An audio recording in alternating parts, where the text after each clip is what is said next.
Hi friends, எல்லோருக்கும் வணக்கம். Welcome to my channel Siva's life style. இந்த வீடியோவில் என்னோடய வீக்லி க்ளீனிங் ரொட்டீன் தான் வந்து ஷேர் பண்ணியிருக்கிறேன். ஸோ வீடை வந்து டயர்டே ஆகாமல் க்ளீன் பண்ணணுன்னா இந்த வீடியோ உங்களுக்கு யூஸ்ஃபுல்லாக இருக்கும். வீடியோவை ஸ்கிப் பண்ணாமல் பாருங்கள். அப்போ தான் நான் சொல்கிற டிப்ஸ்லாம் உங்களுக்கு வந்து சேரும். ஸோ நான் வந்து எவ்ரி டியூஸ்டே வந்து வீடு ஃபுல்லாக க்ளீன் பண்ணிவிட்டு ஹேர் வாஷ் பண்ணுவேன். ஸோ அதுக்காக வீடை க்ளீன் பண்ணுறதுக்கு முன்னாடி ஃபஸ்ட்டு வந்து ஹேருக்கு வந்து ஆயில் அப்ளை பண்ணலாம் சொல்லிட்டு தான் ஃபஸ்ட்டு வந்து ஆயில் அப்ளை பண்ண ஸ்டார்ட் பண்ணிட்டேன். ஹேர் வாஷ் பண்ணுறதுக்கு முன்னாடி ஸ்கேல்பில் வந்து நல்லா ஆயில் அப்ளை பண்ணிவிட்டு ஹேர் வாஷ் பண்ணுங்கள். இந்த மாதிரி பண்ணும்போது நம்ம ஸ்கேல்ப் வந்து நல்லா கிளியராக இருக்கும். இதனால் ஃபேஸும் வந்து க்ளோ ஆகும். வீக்லி ட்வைஸ் வந்து ஹேர் ஆயில் பாத் எடுத்ததுக்கப்புறமா என்னோடய ஹேர் வந்து எக்ஸ்ட்ரீம் ட்ரை ஹேராக இருந்தது. ஓரளவு மாய்ஸ்சராக மெயின்டைன் ஆகுது. அது போக ஸ்ப்ளிட்டன்ஸ் வந்து நல்லாவே வந்து க்யூர் ஆகிருக்கு. ஸ்கேல்ப் வந்து கிளியராக இருந்துட்டாலே போதும், ஃபேஸும் வந்து க்ளோ ஆகிடும். எனக்கு இருந்த பிளாக் ஸ்பாட்ஸ்லாம் வந்து நல்லாவே ரெடியூஸ் ஆகிருக்கு. நார்மல் கோகோனட் ஆயிலே நம்ம ஹேர் ஃபுல்லாக நல்லா அப்ளை பண்ணிவிட்டு ஒரு 5 to 10 minutes நல்லாவே வந்து ஸ்கேல்ப்பை வந்து மசாஜ் பண்ணும்போது இன்னும் வந்து ரிலாக்ஸிங்காக நல்லாவே இருக்கும். ஹேரும் வந்து மாய்ஸ்சராக மெயின்டைன் ஆகும். ஹேருக்கும் ஆயில் அப்ளை பண்ணதுக்கப்புறமா ஹாலில் இருக்க ஒட்டடையை தான் வந்து எடுக்க ஸ்டார்ட் பண்ணிட்டேன். எல்லா ரூம்லேயும் வந்து ஒட்டடை எடுக்கணுன்னா கொஞ்சம் கஷ்டம்தான் தம்பி இருக்கிறதுனால. ஃபஸ்ட்டு வந்து இன்றைக்கி ஹாலை மட்டும் க்ளீன் பண்ணிடலான்னு ஹாலை மட்டும் க்ளீன் பண்ண ஸ்டார்ட் பண்ணிட்டேன். ஹாலில் இருக்க ஃபேனையும் லைட்டாக வந்து ஒட்டடை கம்பை வச்சே வந்து டஸ்ட் பண்ணி எடுத்துக்கிட்டேன். பிகாஸ் அதை டீப் க்ளீன் பண்ணணுன்னா நம்ம ஓரளவு ஹைட்டில் வந்து இருக்கணும். அந்த ரிஸ்க்லாம் வந்து எடுக்க வேண்டாம். அது இன்னொரு ஆள் இருந்தால் மட்டும் பண்ணுங்கள். தனியாக வந்து மேலே ஹைட்டில் வந்து ஏறி ரிஸ்க்லாம் வந்து எடுக்காதீங்க. க்ளீன் பண்ணுறோன்னு சொல்லிவிட்டு இந்த மாதிரி ரிஸ்க்லாம் எடுக்காதீங்க. சேஃப்டி தான் முக்கியம். ஃபேனில் வாலில் இருக்க டஸ்ட் எல்லாத்தையும் ரிமூவ் பண்ணதுக்கப்புறமா கீழே வந்து ஃப்ளோரில் கொஞ்சம் டஸ்ட்டெல்லாம் வந்து இருந்துச்சு. அது எல்லாத்தையும் தம்பி வந்து எடுக்க ஆரம்பிச்சிட்டான். அதனால் அவனையும் வந்து பக்கத்துலேயே வச்சுக்கிட்டு என்னோடய க்ளீனிங் ஒர்க்கை வந்து ஸ்டார்ட் பண்ணிட்டேன். டிவி, விண்டோ, அப்புறம் டேபிள் இதிலெல்லாம் இருக்க டஸ்ட்டை வந்து ஈஸியாக ரிமூவ் பண்ணுறதுக்கு இந்த மைக்ரோ ஃபேப்ரிக் க்ளவுஸ் வந்து ரொம்பவே வந்து ஹெல்ப்ஃபுல்லாக இருக்குது.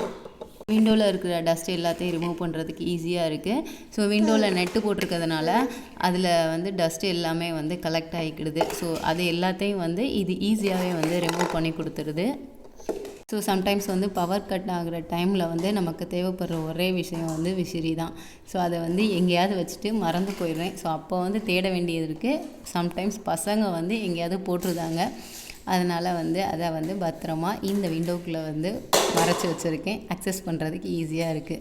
இந்த க்ளவுஸ் யூஸ் பண்ணி நம்ம கபோர்டுக்கு மேலே இருக்கிற டஸ்ட்டையும் வந்து ஈஸியாக ரிமூவ் பண்ணிக்கலாம். இந்த கபோர்டு வந்து வாட்டர் ப்ரூஃப் தான். பட் இருந்தாலும் நம்ம வாட்டர் யூஸ் பண்ணி க்ளீன் பண்ணோன்னா அங்கங்கே திட்டாக இருக்கும். அதனால் வந்து நான் அப்படிலாம் பண்ணுறதில்ல. வீக்லி ஒன்ஸ் இந்த மாதிரி லைட்டாக மட்டும் டஸ்ட்டு மட்டும் ரிமூவ் பண்ணி எடுத்துக்கிறேன். வீடு வந்து எப்போவும் க்ளீனாக இருக்கணும்னு நினச்சிங்கன்னா daily cleaning, monthly cleaning, weekly க்ளீனிங்னு இந்த மாதிரி செப்பரேட் பண்ணி க்ளீன் பண்ண ஸ்டார்ட் பண்ணுங்கள். வீடு எப்போவும் க்ளீனாக இருக்கும். அதுக்காக இதை வந்து எப்போவுமே வந்து க்ளீனிங் பண்ணிக்கிட்டே இருக்கணும்னு சொல்லலாம். இதுக்கெலாம் ஒரு 10 minutes மட்டும் ஸ்பெண்ட் பண்ணால் போதும். வீடை வந்து ஈஸியாக க்ளீன் பண்ணி மெயின்டைன் பண்ணலாம். வீட்டில் நமக்கு தேவையான திங்ஸை மட்டும் வச்சுக்கிட்டு தேவையில்லாத திங்ஸ் எல்லாம் வந்து ரிஜெக்ட் பண்ணிட்டா போதும். க்ளீனிங் ஒர்க் வந்து ரொம்பவே ஈஸியாக இருக்கும். வீட்டில் வந்து தேவையான திங்ஸை மட்டுமே வச்சு யூஸ் பண்ண கற்றுக்கோங்க. இதுக்கப்புறமா கொஞ்சம் ஹைட்டில் இருக்க டஸ்ட்டை மட்டும் ரிமூவ் பண்ணுறதுக்கு சோஃபாவே வந்து நகட்டி போட்டு அதை வந்து க்ளீன் பண்ணிக்கிட்டேன். நார்மலாக என்னோடய க்ளீனிங் ரொட்டீனில் வந்து நான் அலாட் பண்ண டைம் என்னென்னா ஒரு 15 to 20 minutes தான். அதுக்கு மேலே வந்து எடுத்துக்க மாட்டேன். பிகாஸ் நம்மளோட பாடி வந்து அவ்வளோதான் வந்து ஒர்க் பண்ணும். அதுக்கு மேலே வந்து நம்ம டயர்டாகிடுவோம். நமக்கும் வந்து எரிச்சல் ஆகிடும். க்ளீனிங்கை வந்து எப்போவுமே வந்து இன்ட்ரெஸ்டிங்காக இருக்கிற மாதிரி பார்த்துக்கோங்க. சிம்பிளாக வந்து க்ளீனிங் வந்து பண்ணிடலாம். சின்ன பசங்க இருக்கிற வீட்டில் சோஃபாவை மெயின்டைன் பண்ணுறது தான் வந்து ரொம்பவே கஷ்டம். பிகாஸ் அப்படியே வந்து சோஃபா மேலே ஏறிடுவாங்க. இல்லை சாப்பிட ஏதாவது கொடுத்தோன்னா சோஃபாவில் தான் உட்காந்து சாப்பிடுவாங்க. கீழே உட்காந்து சாப்பிடுன்னா கேட்கவே மாட்டாங்க. ஃபுட் பார்ட்டிகல்ஸை அப்படியே கொட்டிடுவாங்க. நெக்ஸ்ட்டு வந்து எறும்பு வர்றதுக்கு ஸ்டார்ட் ஆயிரும். நம்ம வந்து எறும்புகிட்ட கடி வாங்கணும். இல்லை சோஃபாவில் உட்காரும்போது சம்டைம்ஸ் வந்து நமக்கு அரிக்க ஆரம்பிச்சிடும். அதுக்காக நான் வீக்லி ஒன்ஸ் வந்து சோஃபா ஃபுல்லாக வந்து டஸ்ட் பண்ணி எடுத்துகிட்டு ஒரு ஆன்டிசெப்டிக் லிக்யூடை வந்து தண்ணியில் டைல்யூட் பண்ணிவிட்டு தம்பியோட பழைய டிஷர்ட்டு தான். அதை வந்து தண்ணியில் டிப் பண்ணி ஃபுல்லாக வந்து நல்லா க்ளீன் பண்ணி எடுத்துக்கிடுவேன். இதுக்கப்புறமா ஃபேனில் ஒரு 2 to 3 ஹவர்ஸ்க்கு வந்து ஃபேனில் ட்ரை ஆனதுக்கப்புறமா கவர் மாட்டி விட்டுருவேன். ஃபைனலாக ஹால் ஃபுல்லாக வந்து க்ளீன் பண்ணி முடிச்சாச்சு. இதுக்கப்புறமா கிச்சனில் ஒட்டடை மட்டும் எடுத்துகிட்டு கிச்சனையை வந்து கூட்டி பெருக்கிட்டா முடிஞ்சு. இதுக்கப்புறமா வந்து ஒர்க் பண்ணால் கண்டிப்பாக நான் டயர்ட் ஆகிடுவேன். இதுக்கப்புறம் நெக்ஸ்ட்டு தம்பியை தூங்க வச்சுட்டு தான் என்னோடய க்ளீனிங் ஒர்க்கை வந்து நான் ஸ்டார்ட் பண்ணணும்.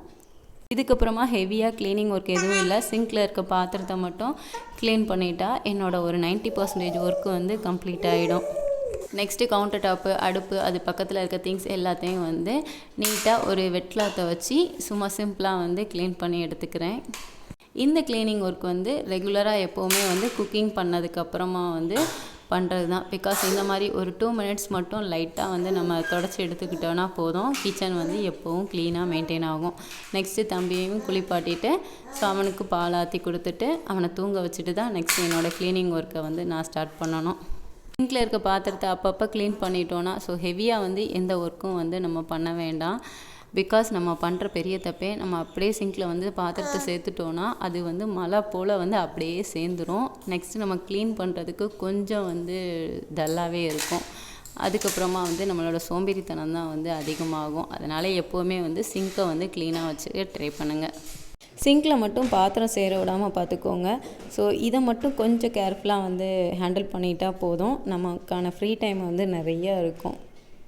பாத்திரம் எல்லாம் க்ளீன் பண்ண கையோட சிங்கையும் க்ளீன் பண்ணிடுங்க, எந்த ஒரு பேட் ஸ்மெல்லும் வராமல் இருக்கும். நெக்ஸ்ட்டு க்ளீன் பண்ண பாத்திரம் எல்லாத்தையும் கொஞ்சம் சன்லைட் வர்ற ஒரு ஏரியாவில் வச்சிட்டா போதும், குயிக்காக வந்து ட்ரை ஆகிடும். ஸோ ஃபஸ்ட்டு பாத்திரம்லாம் வந்து க்ளீன் பண்ணியாச்சு. இதுக்கப்புறமா வெளியில் இருக்க 2 ரூமையும் வந்து லைட்டாக ஒட்டடை மட்டும் எடுத்துகிட்டு ஸோ ஃப்ளோர் ஃபுல்லாக வந்து க்ளீன் பண்ணிவிட்டு மாப் மட்டும் போட்டு விட்டுட்டு நானும் ரெஃப்ரெஷ் ஆகிட்டா போதும், இன்றைக்கான என்னோடய க்ளீனிங் ஒர்க் எல்லாமே வந்து முடிஞ்சிடும். வீடு ஃபுல்லாக ஒரே நாளில் க்ளீன் பண்ணணும்னு நினச்சோம்னா கண்டிப்பாக நம்ம டயர்டாயிடுவோம். ஸோ அந்த மாதிரி பண்ணாமல் தனித்தனியாக செப்பரேட் பண்ணி வந்து க்ளீன் பண்ணுங்கள், ஈஸியாக இருக்கும் க்ளீனிங்கு. ரெஃப்ரெஷ் ஆகிட்டு வந்ததும் கொஞ்சம் டயர்டாக இருந்துச்சு. ஸோ அதனால் வந்து டீ போடவும் ஸ்டார்ட் பண்ணிட்டேன். டீ வந்து ரெடி ஆகிக்கிட்டு இருக்கட்டும். ஸோ இந்த கேப்பில் ஒரு சின்ன ஒர்க் பண்ணிடலாம். கார்த்திகை தீபம் வருதில்ல, ஸோ அதனால் வந்து விளக்கு எல்லாத்தையும் வந்து ரெடி பண்ணுறதுக்கு ஸ்டார்ட் பண்ணிட்டேன்.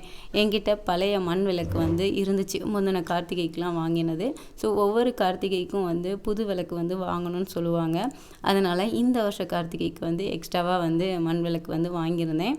ஸோ மண் விளக்குலாம் வந்து வாங்கி அப்படியே யூஸ் பண்ணாமல் ஒரு நாள் ஃபுல்லாக தண்ணியில் ஊற வச்சுட்டு அதுக்கப்புறம் நம்ம யூஸ் பண்ணோன்னா அந்த விளக்கு வந்து அதிகமாக வந்து எண்ணெய் குடிக்காது. மண் பாத்திரம் எல்லாமே வந்து தண்ணியில் வச்சதும் அதிலேருந்து ஏர் பபிள்ஸ் வரும்.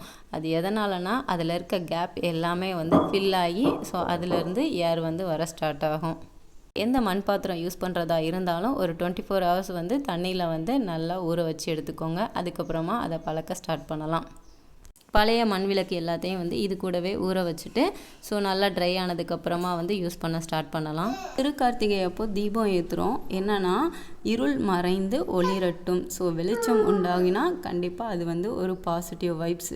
ஸோ இந்த பாசிட்டிவ் வைப்ஸோட ஒரு பாசிட்டிவ் ஸ்மெல்லும் வந்து க்ரியேட் பண்ணணும்னு நினச்சிங்கன்னா ஸோ நான் சொல்கிற இந்த டிப்ஸை வந்து ஃபாலோ பண்ணி பாருங்கள். ஸோ கண்டிப்பாக வீடு வந்து ஃபுல்லாக ஒரு நறுமணத்தோடு இருக்கும். ஸோ இதுக்கு நான் யூஸ் பண்ணுற திங்ஸ் என்னென்னா கொஞ்சமாக கற்கண்டு, அப்புறம் பச்சை கற்பூரம், கிராம்பு ஒரு 10, கொஞ்சமாக வந்து பட்டை, இது கூட ஒரு 6 ஏலக்காய். ஸோ இது எல்லாத்தையும் வந்து மிக்சியில் வந்து பொடி பண்ணி எடுத்துக்கலாம். இந்த திங்ஸ் எல்லாமே வந்து ஒரு பாசிட்டிவ் வைப்ஸ் கொடுக்கக்கூடியது, ஒரு நல்ல நறுமணமும் கொடுக்கக்கூடியது. இது கூட கொஞ்சமாக ஜவ்வாதும் ஆட் பண்ணி ஸோ நல்லா வந்து மிக்சியில் பொடி பண்ணி எடுத்துக்கலாம்.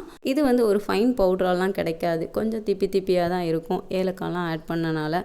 ஸோ இதை வந்து ஒரு ஏர்டைட் கண்டெய்னரில் வந்து ஸ்டோர் பண்ணி வச்சுக்கோங்க. வீட்டில் எப்போ தீபம் ஏற்றுனாலும் இந்த பவுடரை கொஞ்சமாக அந்த விளக்கில் வந்து ஆட் பண்ணிக்கோங்க. ஸோ வீடு ஃபுல்லாக வந்து ஒரு நல்ல நறுமணத்தோடு இருக்கும். ஸோ நான் ஷேர் பண்ண இந்த டிப்ஸ் வந்து கண்டிப்பாக இந்த கார்த்திகைக்கு ரொம்பவே யூஸ்ஃபுல்லாக இருக்குன்றதை நம்புகிறேன். ஸோ மறக்காமல் இதை ட்ரை பண்ணி பார்த்துட்டு எப்படி இருக்குன்றதை கமெண்டில் சொல்லுங்கள். ஸோ வீட்டில் ஒரு நல்ல ஸ்மெல் வரணுன்றதுக்காக ரூம் ஸ்ப்ரே வாங்கி யூஸ் பண்ணணும்னா இல்லை, இந்த மாதிரி வந்து சிம்பிளாக வந்து வீட்டிலே ரெடி பண்ணி நம்ம யூஸ் பண்ணி ஒரு நல்ல ஸ்மெல்லும் வந்து கொண்டு வந்துக்கலாம். அப்பப்போ வந்து ஊதுவத்தியும் ஏற்றி வச்சுக்கோங்க, வீடு வந்து ப்ளசண்ட்டாக இருக்கும். இந்த பவுடரில் நம்ம யூஸ் பண்ணியிருக்கிற கிராம்பு, பச்சை கற்பூரம், இதோட ஸ்மெல்லுக்கு வந்து கண்டிப்பாக அதுக்கப்புறம் அந்த ஃப்ரூட்ஸில் வர குட்டி குட்டி கொசு இதெல்லாம் வந்து வராமல் இருக்கும்.